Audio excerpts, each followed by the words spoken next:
Glória a Deus, né, irmãos? É uma grande satisfação para nós estarmos aqui mais uma vez na casa do Senhor nosso Deus, para nós adorarmos Ele nessa tarde. E vamos abrir comigo a tua Bíblia no livro de Salmos, Salmos de número 125.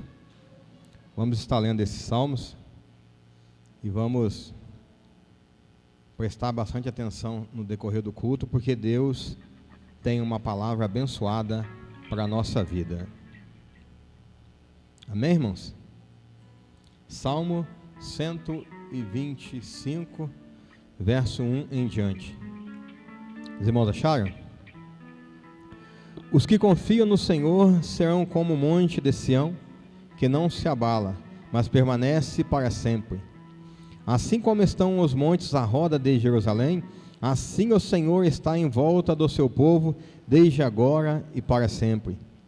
Porque o cedro da impiedade não permanecerá sobre a sorte dos justos, para que o justo não estenda as suas mãos para a iniquidade.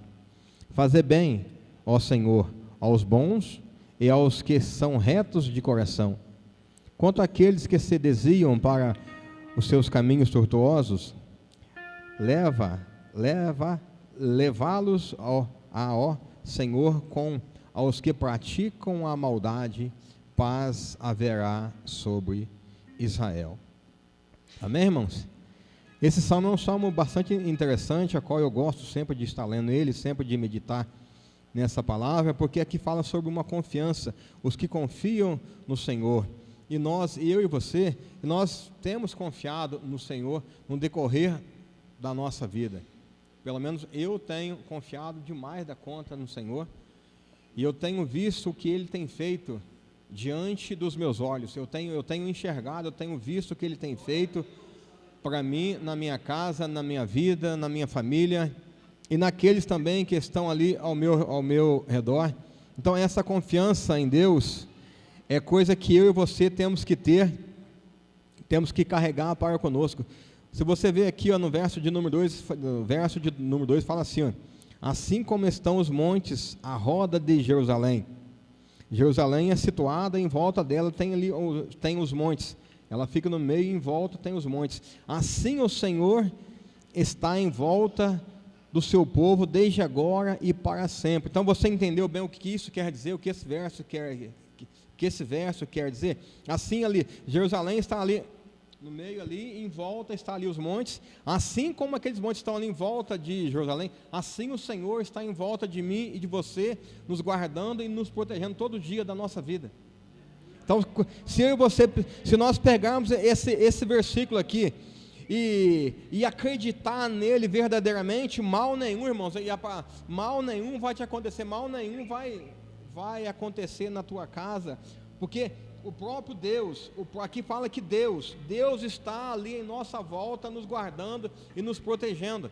Então você entendeu o privilégio que esse versículo aqui te dá? Se você pegar esse versículo para a tua vida, olha que privilégio eu e você temos. O Senhor está ao nosso redor, nos guardando e nos protegendo. Irmãos, tem coisa melhor em cima dessa terra do que ser protegido por Deus? Deus, Ele te protege, a mão dEle está sobre a tua vida, a mão dEle está sobre a tua casa e sobre a tua família, Ele está guardando. E você está aqui hoje, não é à toa, você veio aqui, é porque Deus tem uma palavra para o teu coração nessa tarde. Ele trouxe você aqui. Eu não sei como você entrou pelaquela porta, eu não conheço o teu coração, o teu pensamento, mas aquele conhece, aquele que está lá em cima conhece. Então Deus, Ele conhece o teu coração, Ele conhece o teu pensamento. Então que nessa tarde, abra o teu coração para Ele, deixa Ele entrar, e com certeza Ele vai fazer maravilha. Amém, irmãos? Curva a sua cabeça um instante, vamos orar, vamos falar com o Senhor nesse momento. Senhor meu Deus, Pai, nesse instante, neste momento, Senhor, entro, Pai, diante da Tua presença, Pai. Senhor, primeiramente, Pai, quero pedir, Senhor, perdão, ó Pai, pelas minhas falhas, ó Senhor, e quero pedir, Senhor, que o Senhor, neste momento, o Senhor venha, Pai, tocar, Senhor, no coração de cada um que aqui está, Senhor. Toca também, ó Pai, no coração de cada um que está nos vendo aqui, Senhor, pela internet, Pai. Que o Senhor possa falar, Senhor, no nosso coração nessa tarde de hoje, ó Pai. Que o Senhor possa vir abençoar verdadeiramente, ó Pai, a nossa vida, Senhor. Pai, eu quero orar, Senhor, em favor, Pai, da vida das mães. Hoje é o dia das mães, ó Pai. Então eu quero orar, ó Pai, em favor das mães, que o Senhor venha abençoá-las, ó Pai, poderosamente, Senhor. Que a Tua mão venha estar sempre estendida em favor da vida delas, ó Pai. E toma, Senhor, a direção deste culto, Pai, neste momento, nesta hora, Senhor. Nós estamos aqui porque nós cremos, ó Pai, nós precisamos, ó Senhor, de ouvir a Tua palavra, Senhor. Nós precisamos, ó Pai, aleluias, de sentir, ó Pai, a Tua presença. Assim como Davi falou, não aparta de mim o Teu Espírito Santo, Senhor. Assim também eu falo, eu peço a Ti, Senhor, não aparta da nossa vida o Teu Espírito Santo, Pai, aleluias. Porque Ele caminha neste lugar, ó Pai. Então, Senhor, que este povo venha sentir, ó Pai, a Tua presença. Esse povo venha sentir, ó Pai, o calor do Teu Espírito Santo, Senhor, Pai. Que eles venham ser tocados, Senhor, de uma maneira a qual eles nunca foram tocados, ó Pai, aleluias, ó Senhor. Então, ó Pai, que o Senhor possa usar, Senhor, esse grupo de louvor que vai louvar, Senhor, que eles possam, Senhor, que esse louvor possa sair uma grande unção, Senhor, para a Tua igreja, Pai.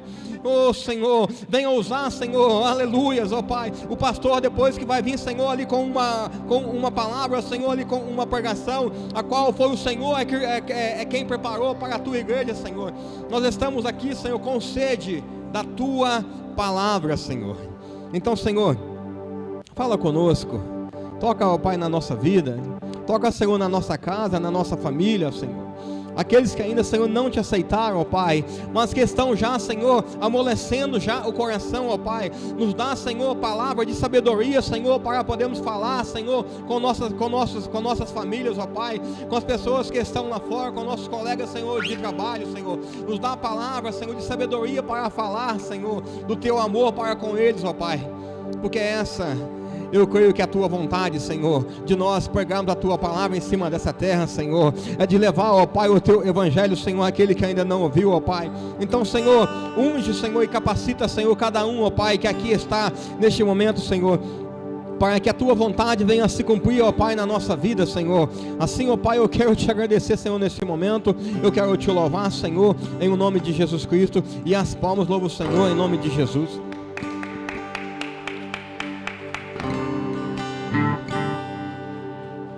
Glória a Deus. Paz esteja convosco, amém. Sejas meu universo, não quero dar-te só um pouco do meu tempo,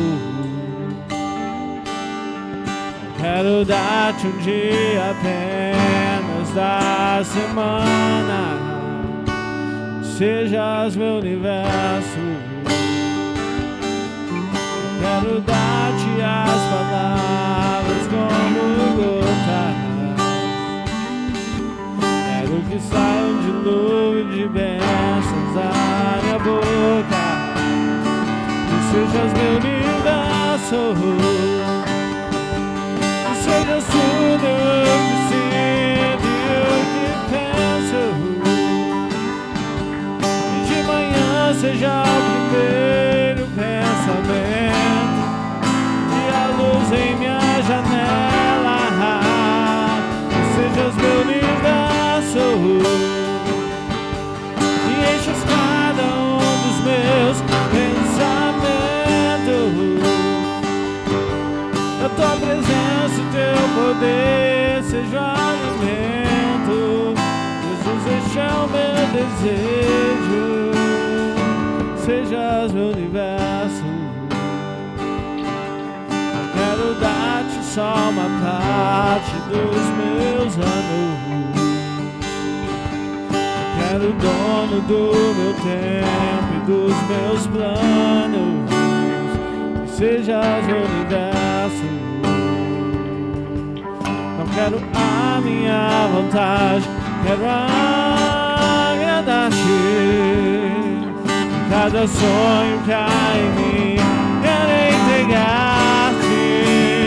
Que sejas meu universo,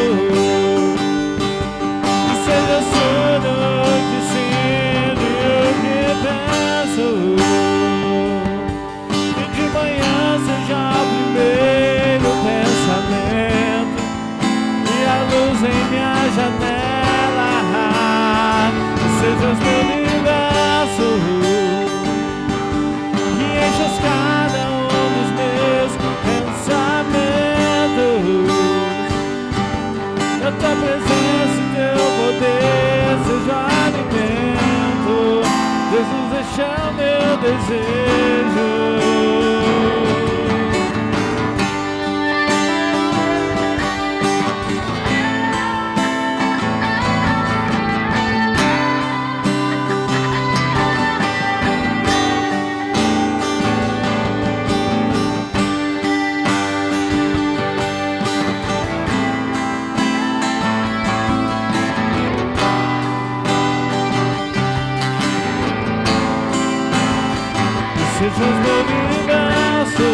desejo, que sejas meu universo,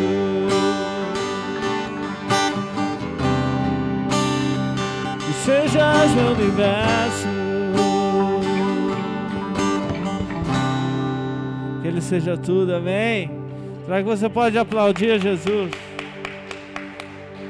Aleluia.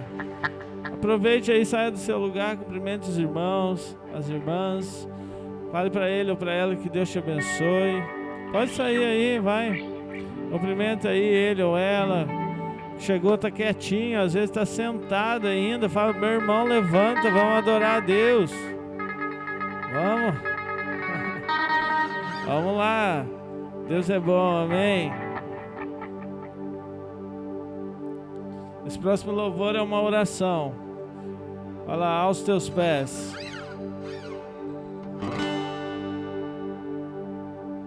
Nós vamos colocar depois no grupo da igreja. A gente vai fazer o lançamento oficial dessa canção. Vai ser amanhã, amém? Glória a Deus. Depois vocês confiram lá na internet. E que Deus possa usar aí a sua vida como canal de bênção, né? Para sempre compartilhar as coisas de Deus aí com as pessoas, amém?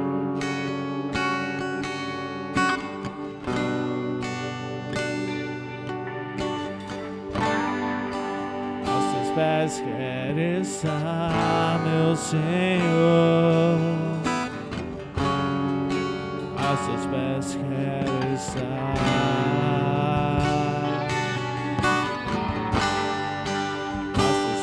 Quero estar, meu Senhor, aos teus pés quero estar,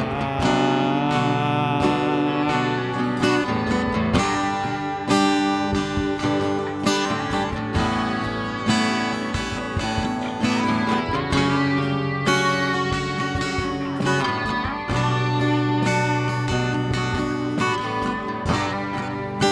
teus pés quero estar, meu Senhor, aos teus pés quero estar,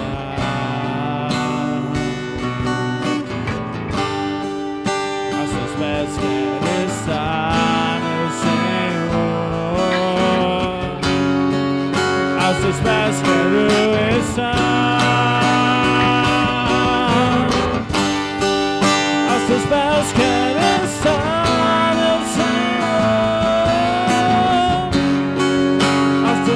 Quero estar,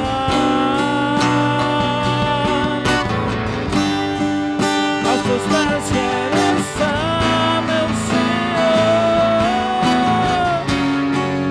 aos teus pés quero estar,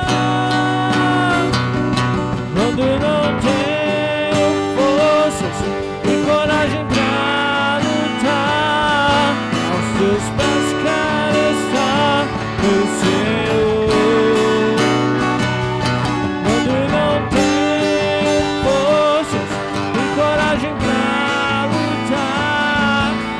Teus pés quero estar, meu Senhor, quando não tenho forças e coragem pra lutar, aos teus pés quero estar, meu Senhor,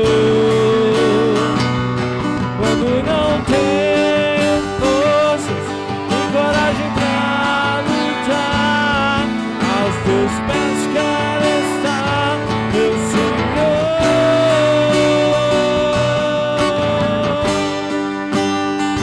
meu Senhor,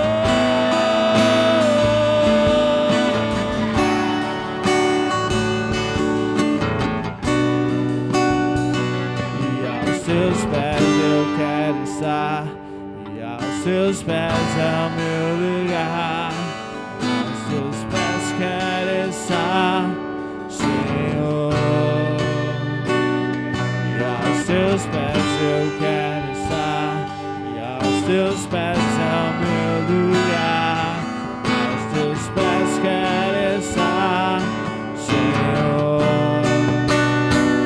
E aos teus pés eu quero estar, e aos teus pés é o meu lugar, aos teus pés quero estar, Senhor.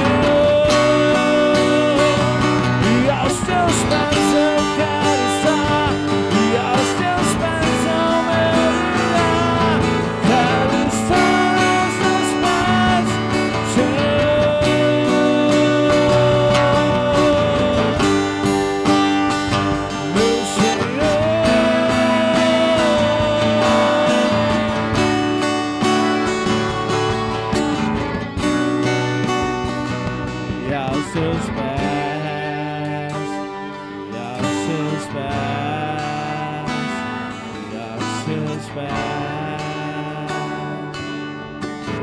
Diga para Ele, aos teus pés, Deus, e aos teus pés, e aos teus pés, e aos teus pés.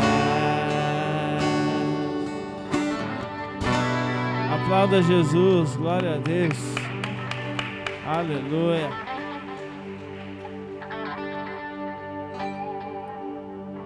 Agora a gente vai dizer assim, ó,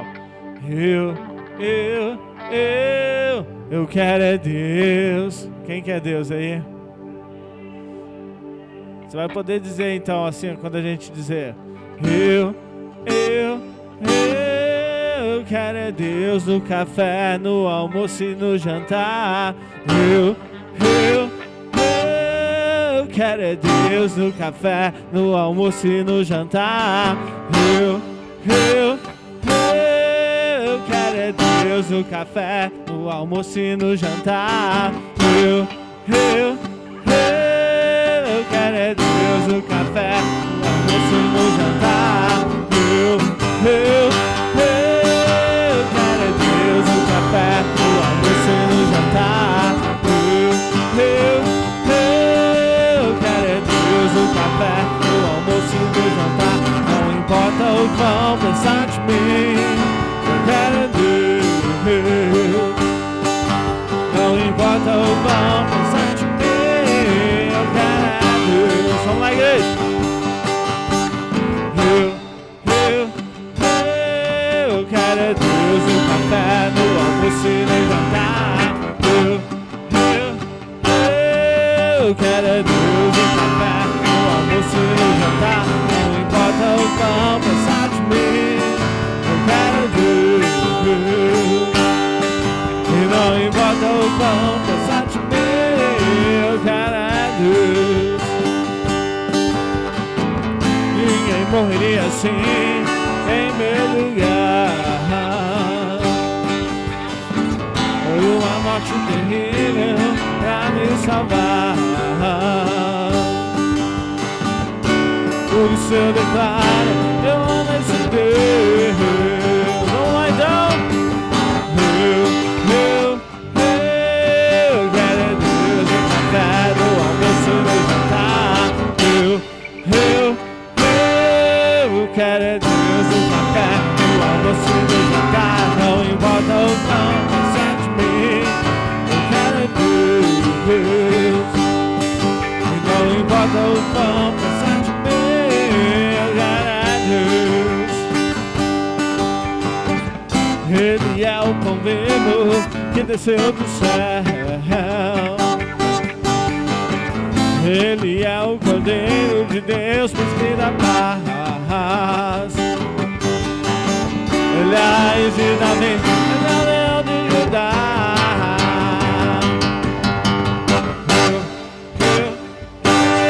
Eu quero é Deus no café, no almoço e no jantar. Eu quero é Deus no café, no almoço e no jantar. Não importa o que vão pensar de mim, tô nem aí. Quero é Deus. E não importa o que vão pensar de mim, eu quero é Deus. Aplauda Jesus bem forte, recebe o nosso louvor, Senhor, aleluia. Glória a Deus, amém? Irmãos, paz seja convosco, aleluia. Toda honra, toda glória seja dada ao nosso Deus, por nosso Senhor e Salvador Jesus Cristo, amém? E se você for nessa tarde dizimar ou ofertar, segura em tuas mãos, vamos consagrar a Deus dízimos e ofertas, apresentando ao Senhor como está escrito nas Escrituras, né? Meu Deus, eu quero neste momento, meu Pai, apresentar ao Senhor dízimos, dizimistas da tua casa, todo aquele, meu Deus, que tem trazido o seu dízimo ao altar do Senhor. Como sempre falamos, meu Deus, o altar é que consagra a oferta, o dízimo, e o altar não fica devendo nada para ninguém, quando esse alguém é fiel ao Senhor e à tua palavra, porque o Senhor diz ali em Malaquias, o Senhor vai abrir a janela dos céus, e vai derramar as bênçãos do Senhor sobre o teu povo, e que o Senhor também vai repreender o devorador, para que não destrua o fruto do trabalho dessa pessoa, e ao ser abençoado, meu Deus, pela janela dos céus aberto, o inimigo sendo repreendido, essa pessoa então ela vai prosperar, e ao prosperar, ela vai emprestar, Senhor, aqueles que precisam, mas ela não vai precisar tomar emprestado de outras pessoas, porque a bênção do Senhor vai estar sobre a vida dela. Isso não sou eu que digo, meu Deus, mas é a tua palavra que nos ensina. Então abençoa, meu Pai, o teu povo. Oramos também, meu Deus, pelas ofertas, as quais está escrito, meu Deus, que tudo que fizerdes é por amor ao teu nome e à tua palavra. E a semente, meu Deus, da oferta, ela é uma semente, meu Deus, que alguém planta em uma boa terra, e essa boa terra é o Evangelho, porque por meio do Evangelho, as boas novas, pessoas são transformadas, pessoas são salvas, pessoas são transformadas, pessoas são curadas, são libertas, pelo poder do Evangelho. Então, meu Deus, que esse irmão, essa irmã, que tem ofertado a sua semente, Senhor Deus, que é o seu dinheiro na casa do Senhor, ele seja abençoado com boa medida, recalcada, transbordante, sobre a vida dele, meu Pai, em tudo que ele colocar as mãos, o Senhor abençoe e prospere. Assim diz a tua palavra, em nome de Jesus, amém e amém, Senhor, amém? Se você for dizimar ou ofertar, meu amado, querido irmão, pode fazer em nome de Jesus, aleluia, glória a Deus. Deus seja louvado pela tua fidelidade. Quando nós deixamos de ser fiel a Deus, nós abrimos uma brecha para o nosso adversário, porque o diabo vive apenas procurando uma brecha, né? Ele não precisa de uma porta aberta, ele precisa de apenas uma brecha na nossa vida, para que ele possa agir, seja em qualquer área da nossa vida que for, porque ele vive ao derredor, bramando como leão, buscando a quem possa tragar. O que repreende o adversário, o que repreende o diabo na nossa vida, os demônios, são a nossa fidelidade a Deus e a sua palavra, amém? Porque por nós mesmos nada podemos fazer. Jesus deixou bem claro, né? Sem mim vocês não podem fazer nada, porque todo o poder e autoridade concentra-se na palavra e no nome do Senhor Jesus Cristo, amém? Glória a Deus. Abre comigo a sua Bíblia então em Colossenses 2:4, que palavra poderosa. Quero que você preste atenção na leitura desses versículos, porque eu tenho certeza que Deus vai falar conosco por meio dessa palavra e dessa revelação que vem do céu, amém? Glória a Deus. Todo mundo achou? Colossenses 2:4, aleluia, está escrito assim: e digo isto, para que ninguém vos engane com palavras persuasivas, porque ainda que esteja ausente quanto ao corpo, contudo em espírito estou convosco, regozijando-me e vendo a vossa ordem e a firmeza da vossa fé em Cristo. Como pois recebeste o Senhor Jesus, assim também andai nele, arraigados e edificados nele, e confirmados na fé, assim como fostes ensinados, nela abundando em ação de graças, tendo cuidado para que ninguém vos faça presa sua, por meio de filosofia e vãs sutilezas, segundo a tradição dos homens, segundo os rudimentos do mundo, e não segundo Cristo, porque nele habita corporalmente toda a plenitude da divindade, e estais perfeito nele, que é a cabeça de todo principado e potestade, no qual também estais circuncidados, na circuncisão de Cristo, circuncisão esta não feita por mãos, no despojo do corpo dos pecados da carne, sepultado com ele no batismo, nele também ressuscitaste pela fé no poder de Deus, que o ressuscitou dentre os mortos. E quando vos estáveis mortos nos vossos pecados, e na circuncisão da vossa carne, vos vivificou, juntamente com ele, perdoando-vos todas as ofensas, havendo riscado a cédula que era contra nós nas suas ordenanças, a qual de alguma maneira nos era contrária, tirou do meio de nós, cravando-a na cruz. Amém? Glória a Deus. Vamos orar a Deus. Amado e eterno e soberano Deus, Na tua presença eu me rendo, Senhor, eu me coloco, porque eu sei, meu Deus, que é o momento mais importante do culto, é o momento que a tua palavra vai ser semeada. O louvor é, como eu sempre disse, meu Deus, é como um arado, ele prepara a terra para que a semente seja lançada. Assim tem que ser o louvor, Senhor, para preparar a igreja, para preparar o coração do povo, para levá-lo a uma plenitude do Espírito, para que a palavra, a semente, ela possa, meu Deus, então penetrar os corações do teus povo. Então abençoa, usa-me, coloca a tua palavra na minha boca, em nome do Senhor Jesus Cristo, e que o Senhor possa falar por meio da minha voz, da minha boca, essa tarde, Senhor, em nome de Jesus, amém, e amém, Senhor, e amém, amém, glória a Deus. Podem sentar em nome de Jesus, aplaudindo Jesus, glória a Deus. Uma coisa que o apóstolo Paulo tinha como preocupação, era que a igreja de Colossenses não fosse enganada pelos falsos profetas, pelos falsos pregadores. Então, portanto, ele diz assim, mesmo eu estando longe, porque Paulo estava preso em Roma nessa época, mesmo eu estando preso, longe de vocês, no corpo, mas em espírito eu estou presente. E Paulo então faz uma consideração à igreja, levando a igreja a refletir como deve ser o comportamento da igreja e como ela deve permanecer firme naquilo que um dia ela creu. Da mesma forma, você, eu, todos nós, devemos permanecer firme, arraigados, fundados na fé, naquilo que um dia nós cremos. Eu não posso desviar da verdade do Evangelho, por nada nem por ninguém, mas devo me manter firme no posicionamento da minha fé em Cristo até o final. Então Paulo diz à igreja, né, aqui ó, e digo isto, para que ninguém vos engane com palavras persuasivas, palavras mentirosas, enganadoras, que parece que até é verdade. Uma pessoa que tem o poder de persuadir outra pessoa, o que é isso? A pessoa tem uma habilidade de persuadir outra pessoa. Uma pessoa persuasiva, ela tem um poder de convencer a outra pessoa que seu ponto de vista está correto. Uma pessoa assim leva a outra a pensar ou até realizar o que ela quer, por meio de seus argumentos, bem baseado no que ela quer que você acredite.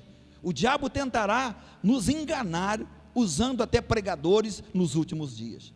Então uma pessoa persuasiva, o que o apóstolo Paulo está abrindo os olhos daquele povo da igreja? Olha, vocês não devem acreditar em tudo que ouve, por isso que a Bíblia diz, tudo que você ouvir, julgue primeiro se aquilo é correto, se aquilo é verdadeiro, se aquilo é de Deus. Então o apóstolo Paulo também, ali em Gálatas 1:8, ele diz claramente uma coisa muito importante, ele fala assim, ainda que eu, ou um anjo do céu, vos pregasse um outro evangelho, tentasse vos persuadir com outra palavra, com outro evangelho, com outra doutrina, além do que já está colocado, isto é anátema, ou seja, é maldito, é enganação, é mentirosa. Então o que nós temos que fazer é permanecer firme naquilo que nós cremos, naquilo que nós temos aprendido das Escrituras, e nunca ceder a nada e a ninguém, ainda que pareça alguém dizendo que hoje é diferente, hoje não é bem assim, alguém que tente misturar o Evangelho com outro tipo de pregação, tentando tirar a glória de Cristo, tentando tirar a glória que pertence somente a Deus. Não devemos atentar para isso, porque fica um alerta do Senhor Jesus Cristo, ali em Mateus 24 também, quando ele diz uma coisa, que nos últimos tempos, vão dizer, eis que Cristo está ali, eis que Cristo está lá, eis que está aqui, está acontecendo um milagre, ele diz, não vades, julgue primeiro todas as coisas que você ouve, se aquilo que você ouve, até mesmo alguém falando do Evangelho, se isso está de acordo com as Escrituras, se não estiver, não dê ouvido, não dê atenção, ignore, mas fique firme naquilo que você creu desde o princípio da tua fé. Sempre houve falsos ensinos dentro das igrejas, ao longo dos séculos, falsos ensinos em relação à palavra de Deus, como Balaão, que só queria o prêmio de Balaque. Um crente precisa ter conhecimento para não ser enganado. A pregação falsa enganará muitos, parecendo ser verdadeira, mas é engano, são palavras persuasivas. O que aconteceu com Balaão? Balaão foi chamado por Balaque para amaldiçoar o povo de Deus, não é verdade? Só que ele disse: eu não posso, porque Deus não vai permitir. Mas no fundo, o que Balaque queria era o prêmio, era o dinheiro, era a recompensa. Então, quando o homem de Deus, ou seja quem for, seja pastor, pregador, seja quem for, o dia que ele sai da visão espiritual, ele deixa o reino de Deus, uma alma em segundo lugar, e ele olha para o seu próprio umbigo, para a sua própria vida, essa pessoa está tentando persuadir o outro a crer em um evangelho falso, da qual ele nem mesmo vive. Então, por isso existe em nós, temos que ter um princípio de permanecer firmes, arraigados e fundados na fé, da qual nós aprendemos desde o começo. Porque nos últimos tempos, irmãos, vou te dizer uma coisa: pregação, homens de Deus, homens que vão pregar a verdade do evangelho, vão ser poucos, porque ao partir do momento que o mundo começa a mudar, certo? As pessoas também começam a mudar suas pregações, porque ela acha que tem que mudar a pregação, tem que mudar o evangelho, para que as pessoas lá de fora aceitem o evangelho e venham para a igreja. Se a pessoa não vir para a igreja por causa de um evangelho verdadeiro, que pode mudar e transformar a vida dela, se vir por causa de uma falsa doutrina, algo inventado pelos homens, essa pessoa vai todo mundo para o inferno, a mesma coisa. Porque o evangelho é o poder de Deus para transformar vida, e ele não pode ser mudado, nem um tio e nem um jota dele. A própria Bíblia diz que não pode ser acrescentado e nem tirado. Então nós temos que permanecer firmes na fé, amém? Porque ainda que, olha o que Paulo diz: porque ainda que eu esteja ausente quanto o corpo, contudo estou presente, estou convosco, regozijando e vendo a vossa ordem e firmeza da vossa fé em Cristo. Primeira coisa, ordem. Não pode existir desordem dentro da igreja, bagunça, não pode existir contenda, não pode existir briga, não pode existir uma igreja onde que afugenta a glória de Deus e a presença de Deus. Primeira coisa do culto é ordem. A igreja tem que ter ordem, e por isso que ela tem os seus diáconos, ela tem o pastor, ela tem todos aqueles que trabalham na obra, para que a igreja tenha ordem, decência, moralidade, a igreja ela tenha compromisso com Deus. E aí Paulo, falando também dessa ordem que tem que ter dentro da igreja, aí ele diz assim, e firmeza da vossa fé. Paulo, sabe o que ele dizia? Eu tenho alegria em saber que vocês, mesmo tendo levantado falsos ensinos, falsas heresias no meio de vocês não têm cedido, vocês têm permanecido firme, vocês não têm permitido que o engano entre em vocês e iluda vocês. É isso que tem que estar em mim e em você: firmeza, ordem, firmeza da nossa fé em Cristo, porque a nossa fé não pode ser modificada. Eu não posso ter uma fé que não seja uma fé racional, uma fé que creia exclusivamente na palavra de Deus e nos seus ensinos. Eu não posso ter um outro tipo de fé em uma outra coisa. Então, meu irmão, Paulo olhava para aquela igreja e dizia assim, olha, aos Colossenses, ele dizia assim: porque ainda que eu esteja ausente quanto ao corpo, contudo em espírito estou convosco, regozijando, ou seja, eu me alegro, eu me regozijo e vejo a vossa ordem e a firmeza da vossa fé em Cristo. Ou seja, a igreja não cedia. Aquele povo cristão daquela igreja, eles não cediam aquilo que tentavam passar para eles um outro evangelho. Como eu falei aqui de Gálatas 1:8, põe para mim, faz favor, Gálatas 1:8, olha o que está escrito ali. Porque Paulo, dizendo isso, ele está dizendo assim: não tem outro evangelho, não existe outro evangelho, a não ser o evangelho que é a verdade, a qual já nos está proposta. Olha aqui, mas ainda que nós mesmos, ele está dizendo assim, ainda que eu amanhã mudasse a minha versão, ainda que amanhã eu mudasse a minha palavra, a minha pregação, ou então ainda que um anjo vos anuncie outro evangelho, além do que já vos tenho anunciado, seja anátema. Então não tem. Então a igreja, ela tem que ter esses princípios: ordem, firmeza na fé em Cristo.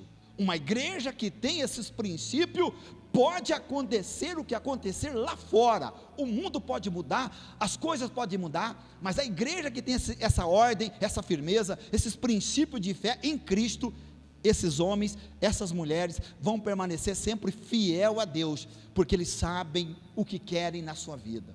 Não adianta tentar trazer uma outra pregação, trazer uma outra mensagem, dizendo, mas o tempo, como eu falei, o tempo mudou, hoje as coisas não é bem assim, hoje a gente o jovem tem que aproveitar a vida, a gente tem que curtir um pouco, porque a vida passa rápido. Não existe isso. Existe um evangelho que traz a nós santidade, santificação, compromisso, temor a Deus, durante o tempo da nossa peregrinação sobre a face dessa terra. Não tem outro evangelho. Todos que tentarem criar um outro evangelho, é anátema, é mentiroso. Sabe por que Paulo escreveu essa carta aos Colossenses? Porque estava surgindo falsos ensinamentos na igreja.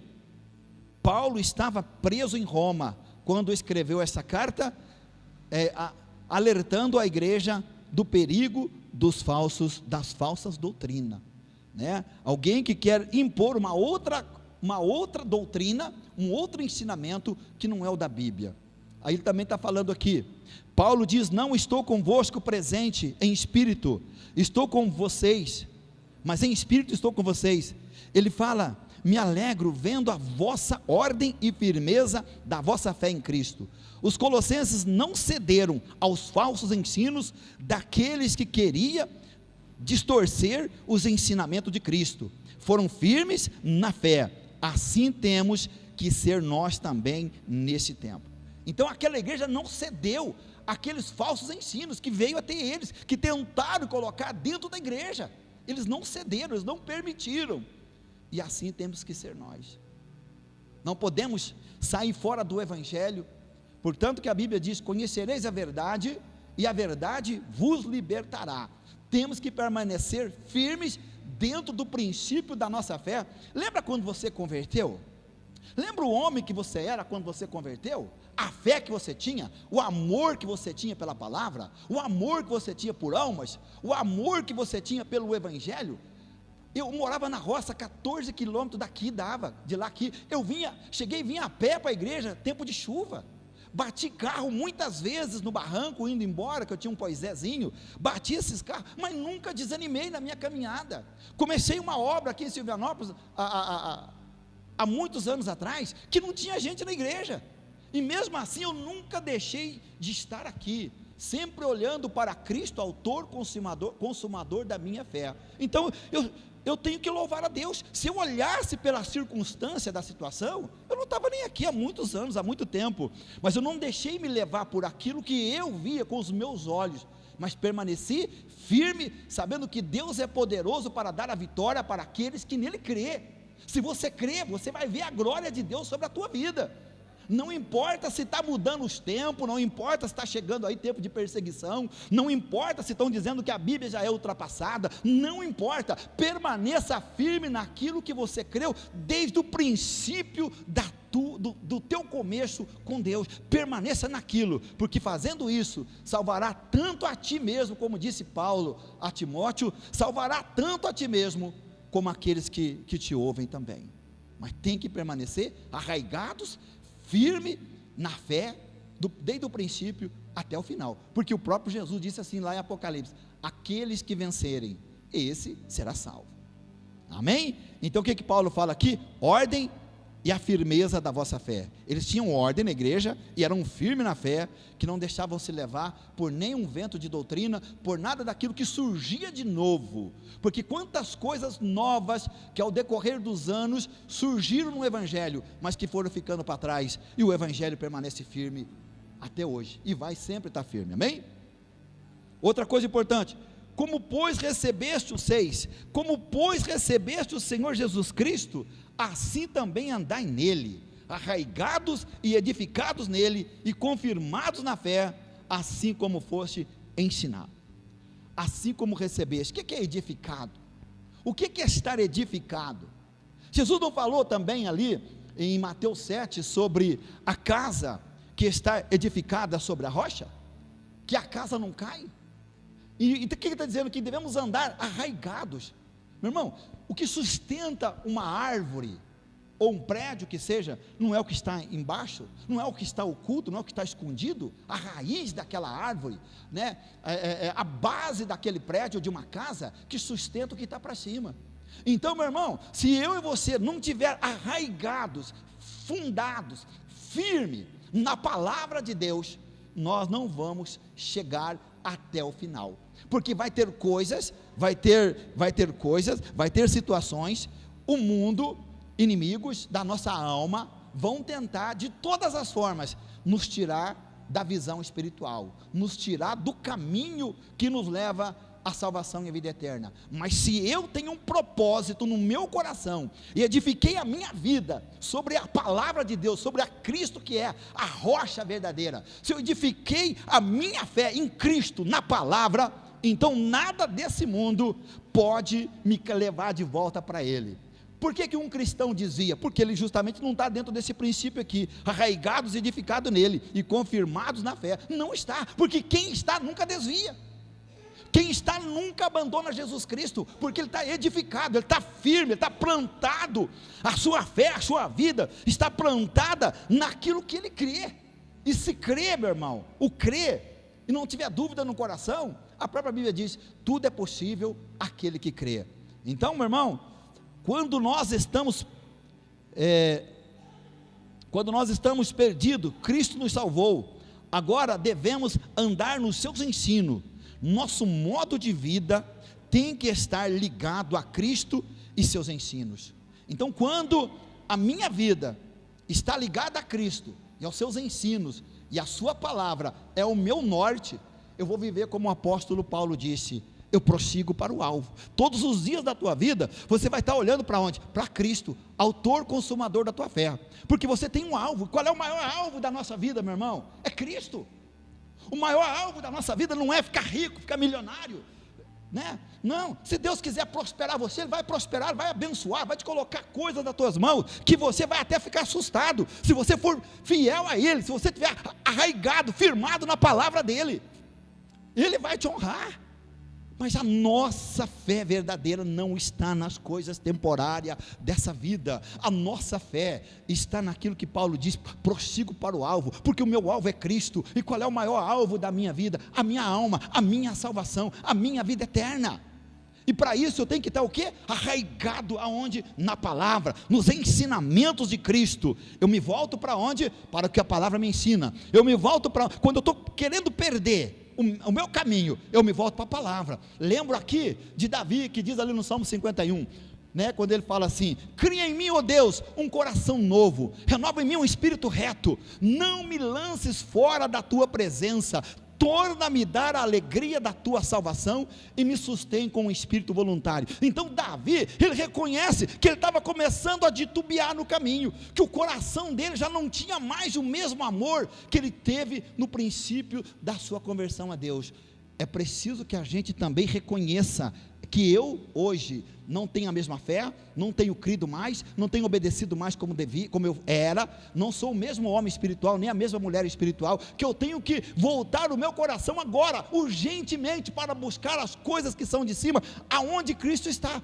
Porque se você sentir que o teu coração não tem o mesmo amor, a mesma paixão, o mesmo desejo, a mesma de servir a Deus, de todo o teu coração, de toda a tua alma, de apresentar a Ele com cânticos, louvando e adorando o Senhor, com cântico, com alegria no coração, você deve fazer como Davi, urgentemente, olhar para dentro de você e reconhecer, preciso da misericórdia de Deus para mudar a minha vida, porque nós temos que estar arraigado em Cristo, não tem outro. Jesus não disse claramente que Ele é o caminho, a verdade e a vida, que ninguém vai ao Pai se não for por Ele? Nós temos que estar arraigado nele. Por que ali em João 15 fala sobre que Jesus é a videira verdadeira, nós somos os ramos? Porque o ramo está ligado aonde? Na videira, e o ramo para dar fruto tem que estar ligado aonde? Na videira. Mas a Bíblia diz que o Pai é o lavrador, que se nós não demos fruto com o passar do tempo, dos anos, o que vai acontecer? a Bíblia diz que o pai corta aquele ramo e joga fora, mas cuida daquele que dá fruto, para que dê mais fruto. Então temos que estar arraigados, firmados em Cristo, todos os dias da nossa vida. E como eu falei aqui, nosso modo de vida tem que estar ligado a Cristo e seus ensinamentos. A minha maneira de viver tem que estar ligado a Cristo e os seus ensinamentos. Eu não tenho que ditar uma regra para mim, eu não tenho que achar que é do meu jeito, eu não tenho que escutar apenas o que as pessoas estão falando lá fora, seja no rádio, seja na televisão, seja tanta coisa, que tem todo tipo de pregação, todo tipo de mensagem, que tem de tudo. Não, eu devo olhar para Cristo, para a palavra. O que a palavra me orienta? O que a palavra me instrui? O que Deus me instrui por meio da sua palavra, e passar a dirigir a minha vida, tendo ordem na minha vida, decência na minha vida, ser conduzido e guiado pelo que a palavra de Deus me ensina. Isso é um verdadeiro cristão, isso é um verdadeiro homem de Deus, uma verdadeira mulher de Deus, que está firmado na verdade do Evangelho, e que não se move, nem para a direita, nem para a esquerda, ainda que as águas se perturbem, há um lugar em Deus para mim. O Salmos 46, né? O que está dizendo aqui o versículo 7? Arraigados e edificados nele, e confirmado na fé, assim como foste ensinado. Fomos ensinados, aprendemos a viver pela fé. A Bíblia diz que o justo vive pela fé. Se ele recuar, a minha alma, diz o Senhor, o quê? Não tem prazer nele. Então o homem ou a mulher que deixa a fé de lado, para tentar viver do seu jeito, um evangelho, do seu jeito, da sua forma, escuta o que eu vou falar, Deus não tem prazer nele. Não é o que está escrito?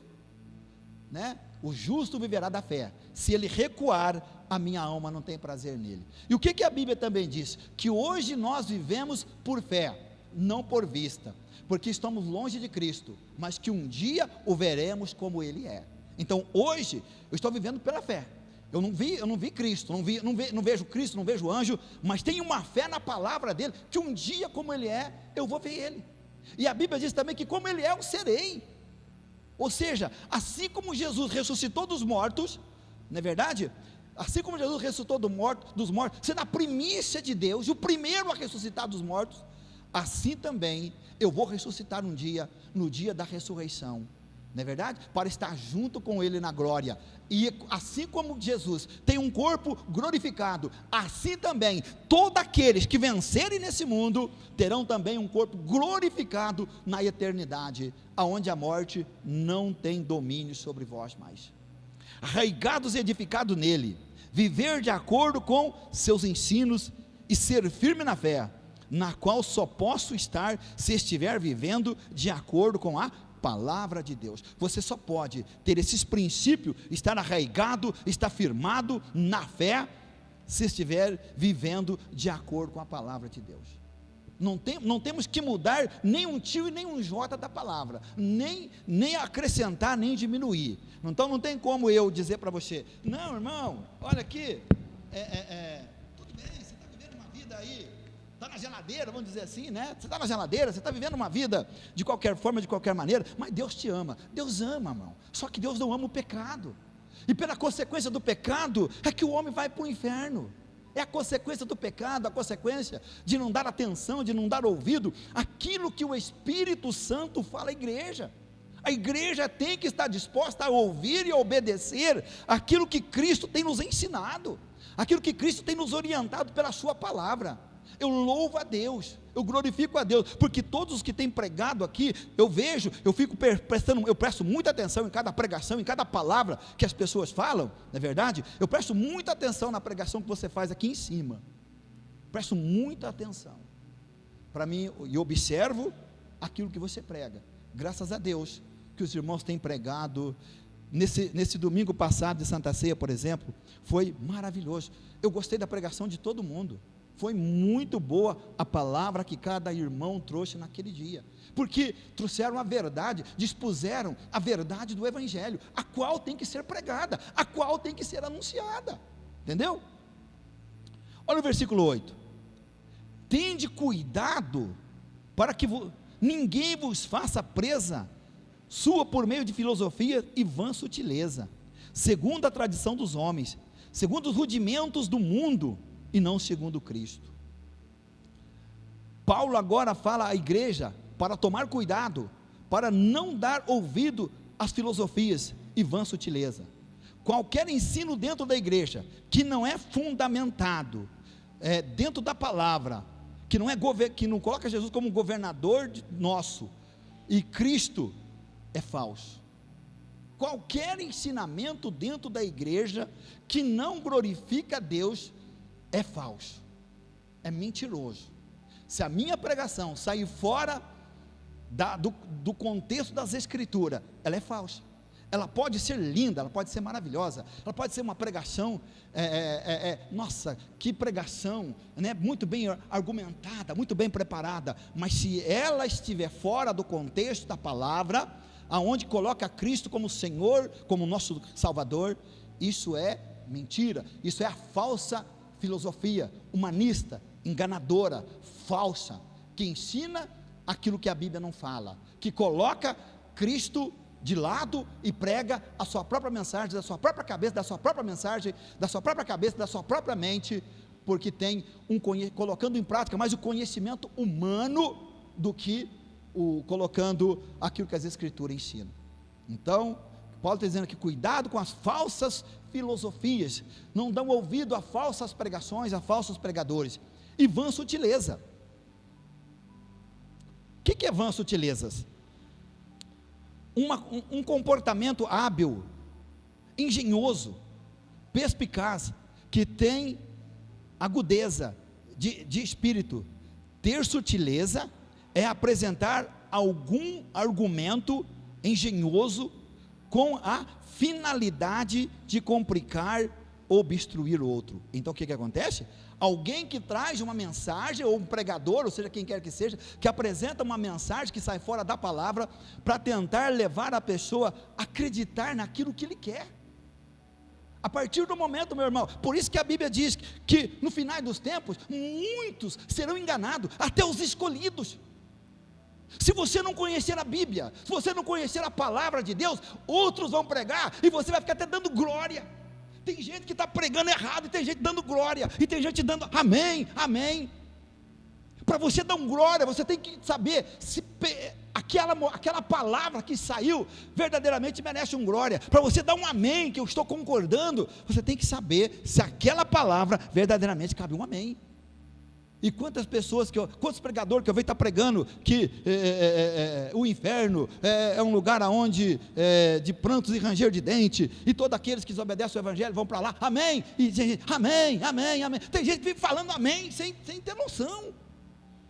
Então a gente tem que estar verdadeiramente dentro do princípio da palavra, porque muitos vão tentar complicar o evangelho, muitos vão colocar coisas, fardos até mesmo do evangelho, que não existe, e outros vão querer tirar coisas principais do evangelho, para acrescentar o que ele acha, no final dos tempos, porque Jesus alertou, é ou não é, que no final dos tempos, o amor de muitos ia se esfriar, que no final dos tempos, apareciam muitos falsos profetas, que enganariam até os escolhidos.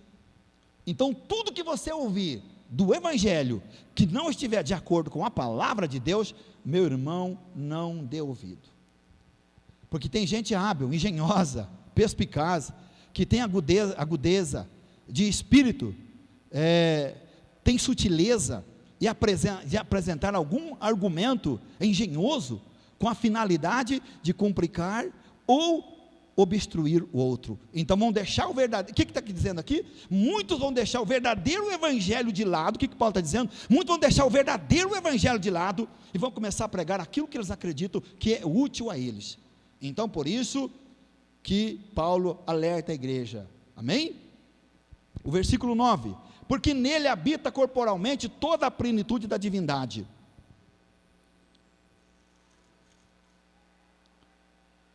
que é a cabeça de todos os principados e potestade. Jesus é o cabeça de tudo.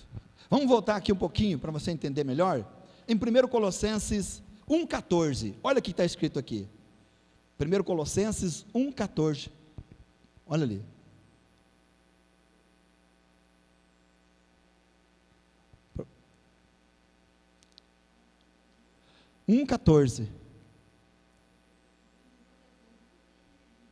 Colossenses 1,14,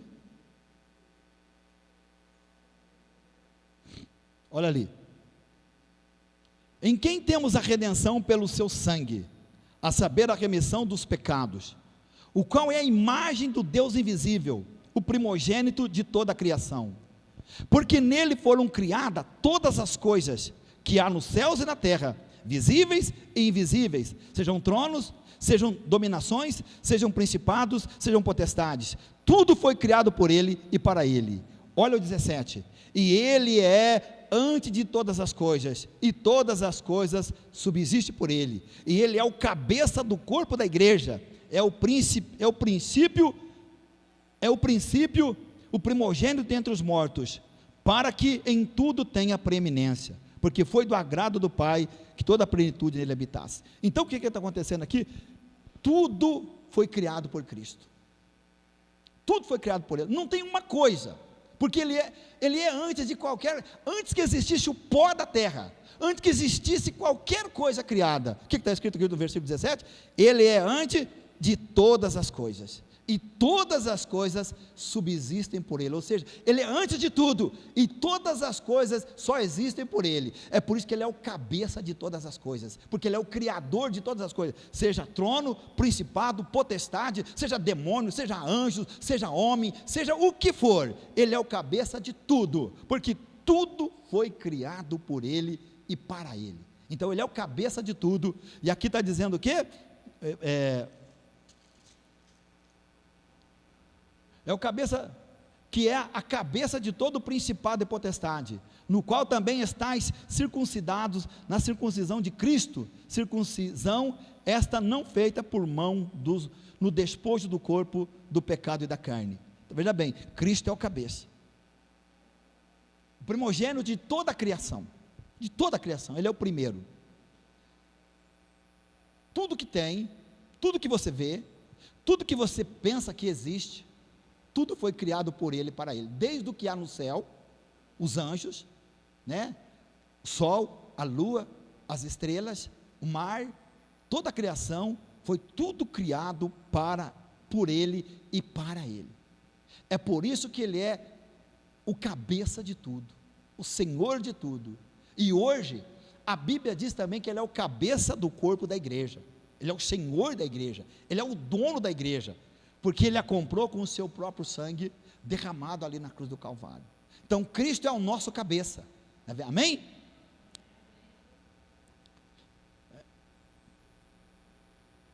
O versículo 11, está escrito aqui, no qual também está circuncidado, fala aqui, no passado, Deus fez uma aliança com o seu povo, Israel, por meio da circuncisão, feita por mãos de homens.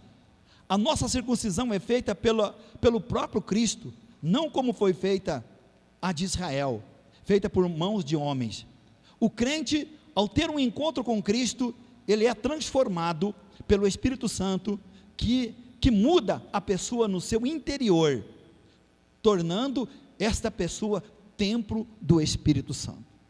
Então o que acontece? Paulo falando aqui que no passado, Deus fez uma aliança com Israel, por meio da circuncisão, e essa circuncisão foi feita por meio de homens, mas a nossa circuncisão, que não foi feita por mãos de homem, ela foi feita pelo próprio Cristo. Ela foi feita onde? Em nosso coração.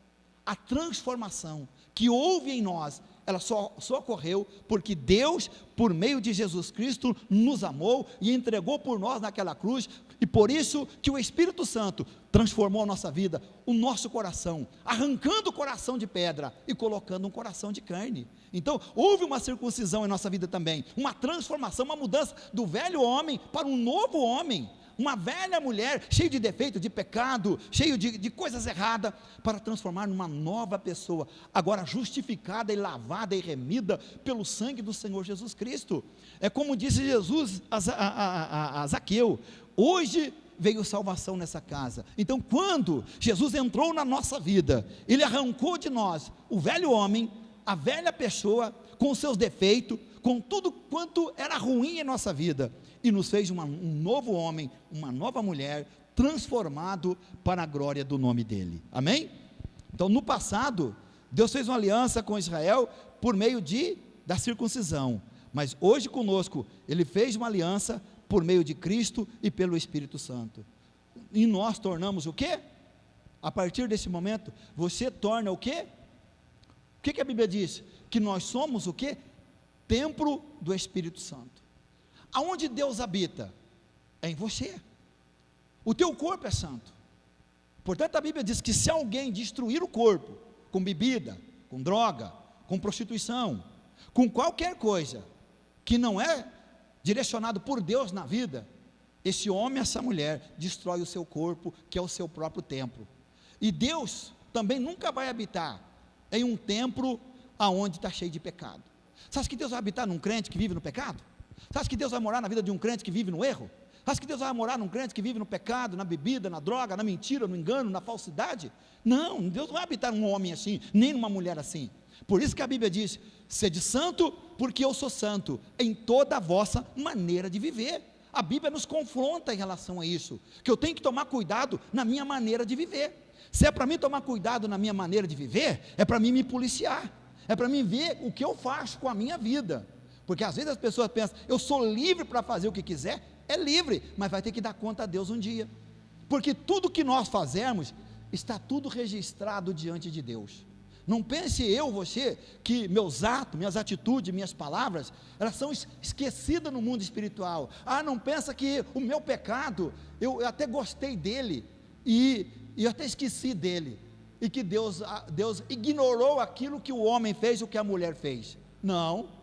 Se não houver em nós um verdadeiro arrependimento, uma verdadeira conversão, uma verdadeira transformação na nossa vida, aquele pecado vai conosco para a eternidade, e o pecado é que leva o homem para o inferno, né? Não é Deus que manda uma pessoa para o inferno, porque Deus não manda o homem nem para o céu, nem para o inferno. Ele indica o caminho, Ele mostra o caminho.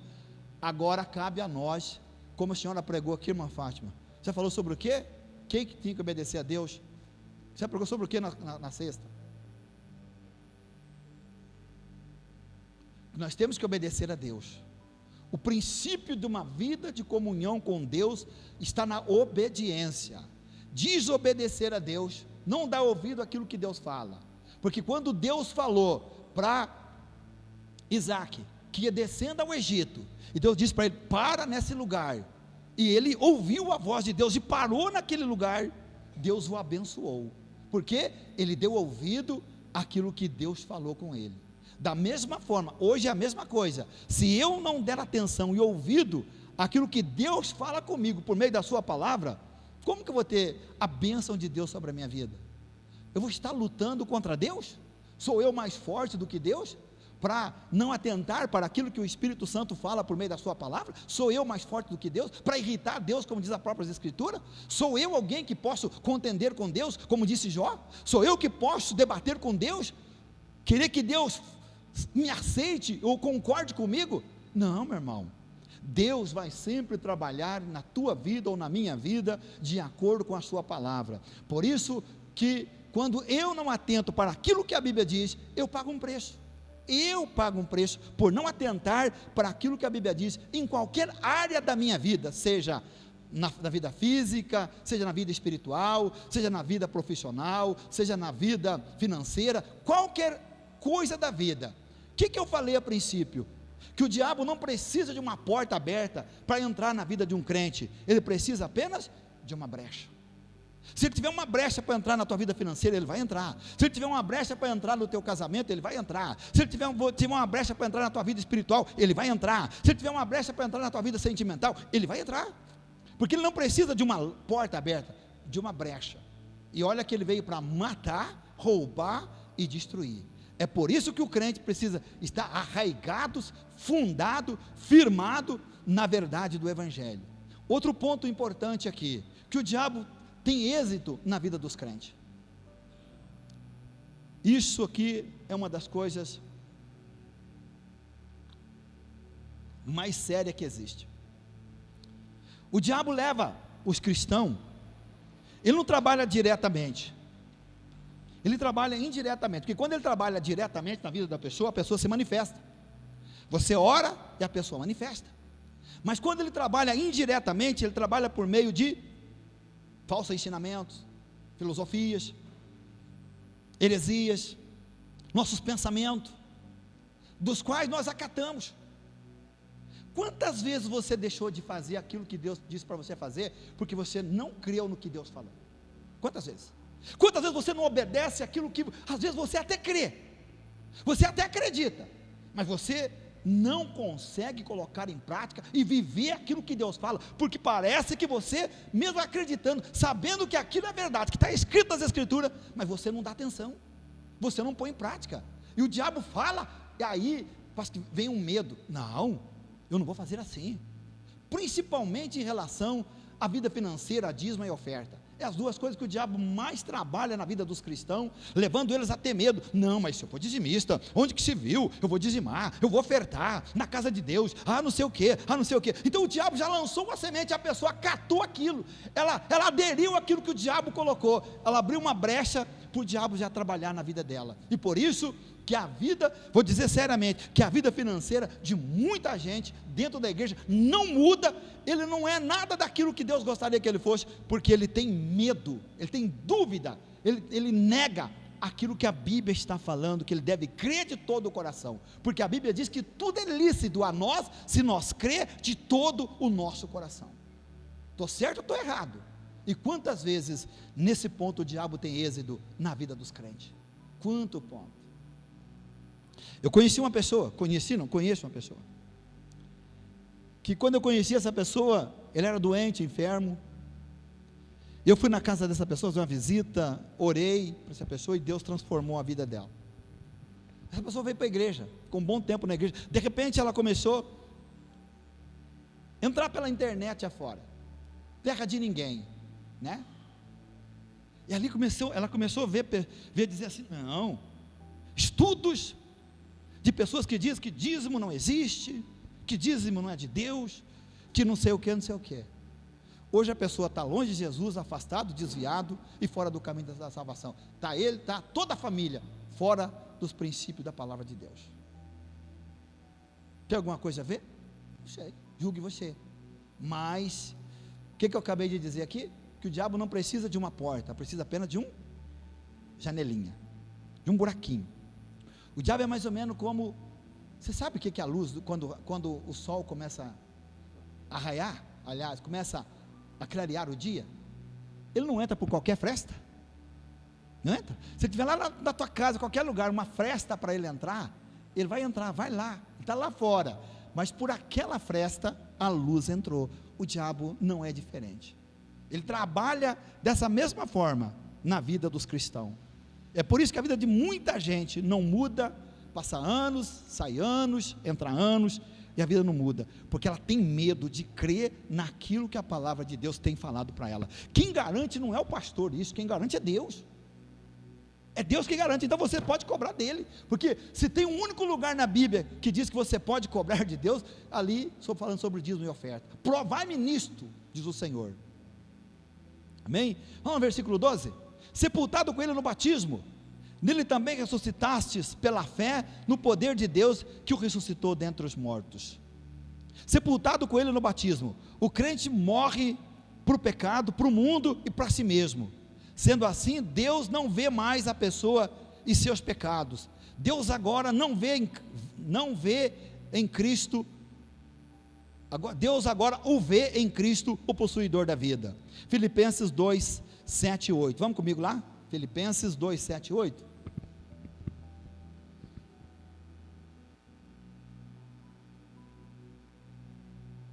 Aleluia.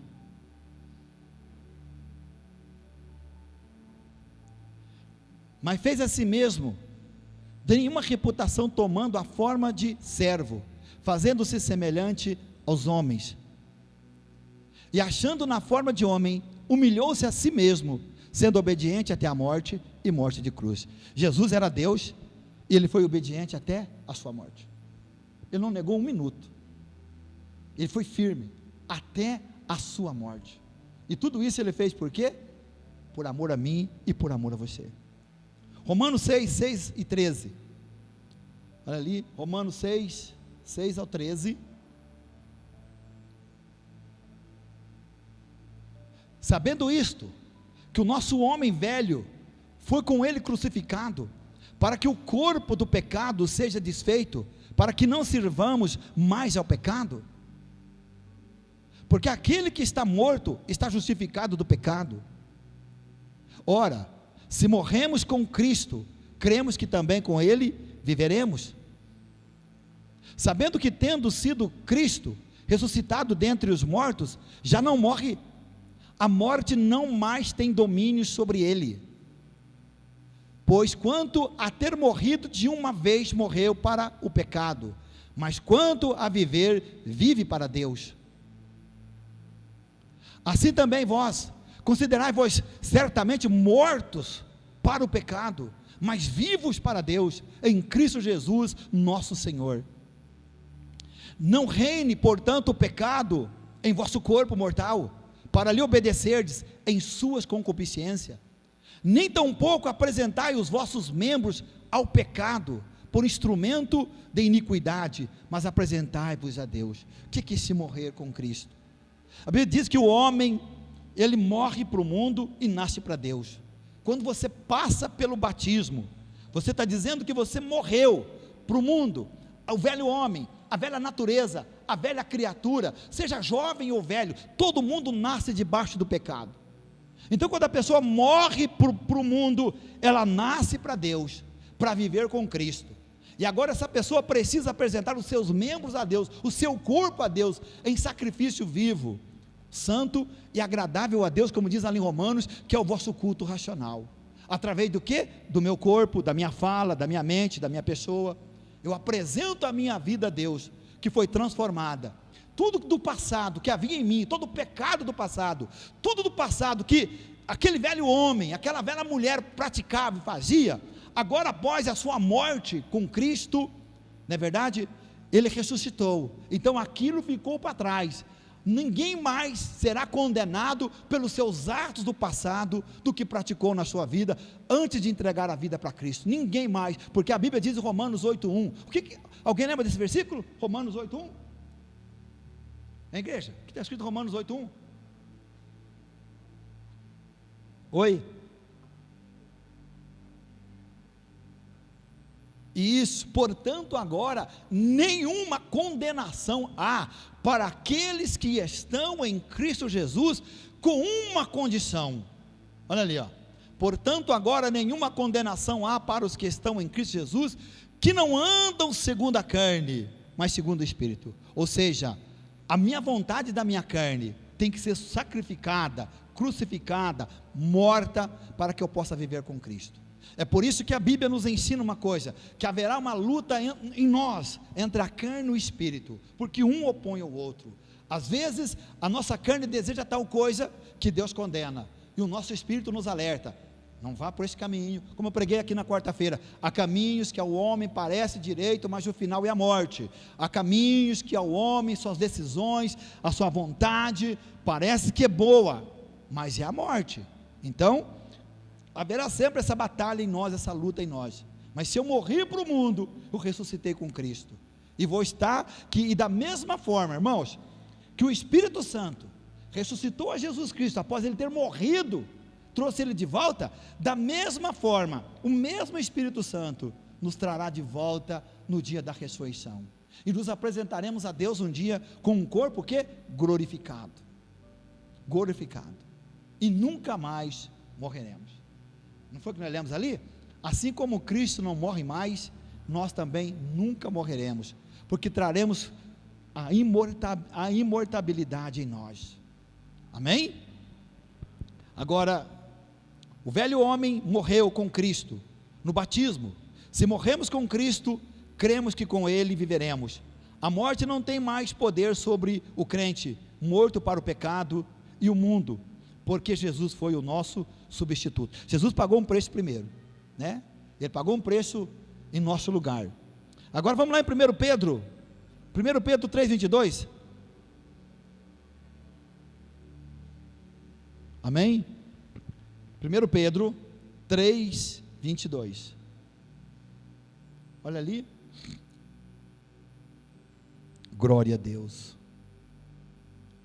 O qual está à destra de Deus, tendo subido ao céu, havendo-lhe sujeitado os anjos e as autoridades e as potências.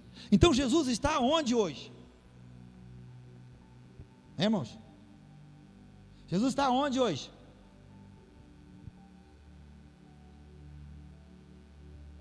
Então vamos lá. Pensa comigo. Me dá 3 cadeiras para mim aqui, faz favor. Vem cá. 3 cadeiras. Aí.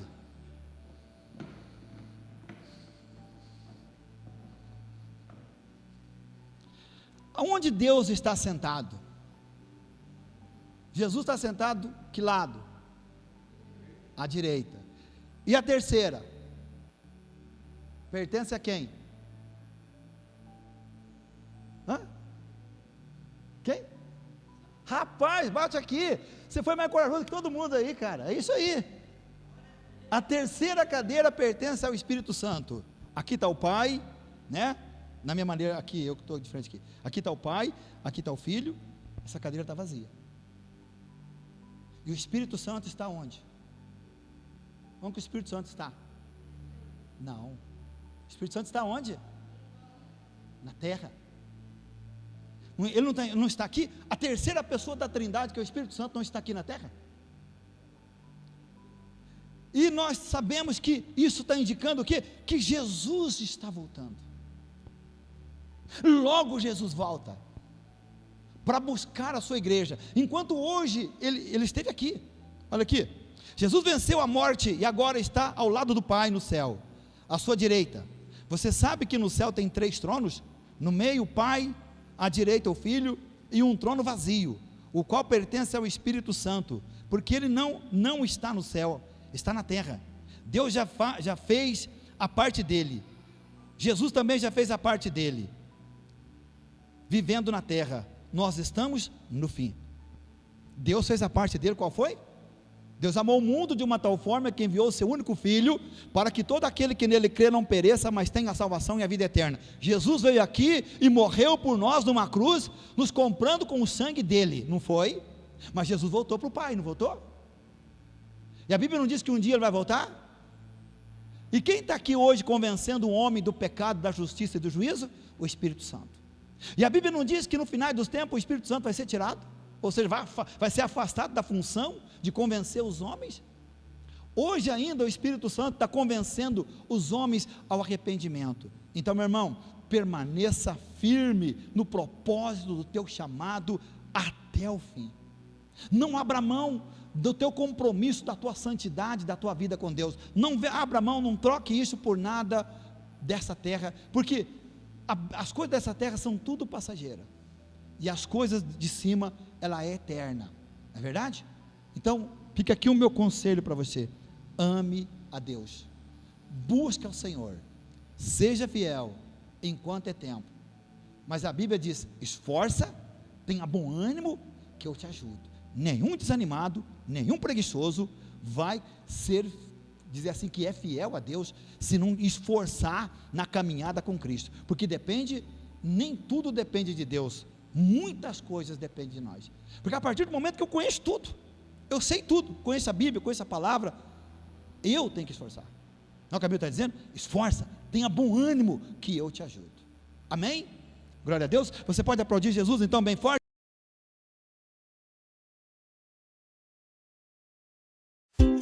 Toda a natureza aponta para o crescimento. Note como tudo busca crescer, não apenas em tamanho, mas em quantidade. Uma semente brota e dá origem a centenas de frutos, com milhares de novas sementes que vão gerar infinitas novas plantas. Os animais seguem o instinto natural para o aumento da população do clã em qualquer espécie. E o mesmo ocorre com o ser humano. Lição da pré-escola: todo ser vivo nasce, cresce e se reproduz. Essa é a dinâmica divina, multiplicação. A própria história bíblica é repleta de exemplos de como Deus gosta dessa operação da aritmética. A ordem para Adão e Eva foi: cresçam e se multipliquem. O resultado: 7 bilhões de pessoas no mundo. Abraão ouviu a promessa: uma grande nação virá de você. Ele deu origem ao povo judeu. Quando Deus se fez homem, não gostou de encontrar uma figueira sem frutos. É que para ele, multiplicação é sinônimo de bênção, e bênção é o que Deus quer dar a todos, usando agentes especiais. Por essa razão, os pequenos grupos são tão importantes, pois existem para crescer e alcançar mais pessoas. Quanto mais gente, mais bênção. A lógica é simples assim. E para que o resultado seja aquele que foi planejado, cada elemento precisa cumprir o seu papel, colaborar para o crescimento. A lição da natureza deve ser seguida também aqui. Todo pequeno grupo tem que nascer, crescer e se multiplicar. Um pequeno grupo cresce e tem que dar origem a outro. Multiplicar pequenos grupos é multiplicar esperança. Cresça em comunidade, multiplique esperança.